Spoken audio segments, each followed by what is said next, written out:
Dans le monde, plus de 3 milliards de personnes cuisinent au bois sur des foyers ouverts et inefficaces avec des conséquences dramatiques. Chaque année, la pollution de l'air intérieur et les fumées des feux de cuisson tuent plus que le paludisme, particulièrement des enfants et des femmes. Mais le bois de feu se fait de plus en plus rare chaque jour. Une situation qui entraîne la dégradation des forêts.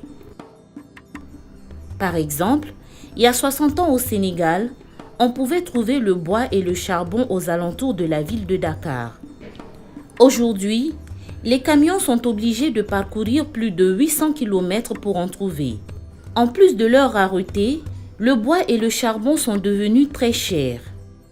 Face à cette situation, les équipements au gaz ne seraient-ils pas une alternative? Sans un changement de comportement, cette crise va frapper les populations les plus pauvres, surtout en Afrique de l'Ouest. Imaginez le pire scénario en 2015. Avec la croissance rapide de la population, la pression sur l'énergie du bois va encore augmenter. Les forêts s'amenuiseront et le climat va changer. Tout un cercle vicieux qui s'emballe.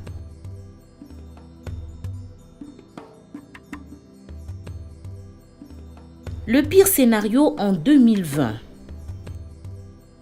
Plus la population s'accroît, plus elle consomme. Et par la déforestation, elle se fera plus d'espace pour l'agriculture et pour l'industrie. Et encore plus de bois pour cuisiner, la forêt disparaîtra et la biodiversité va chuter.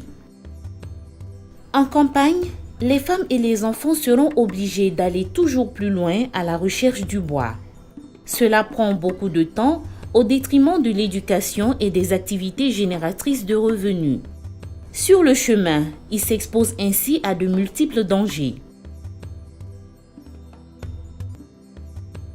En 2025, la fertilité des sols sera fortement affectée et l'avenir de ces personnes sera menacé.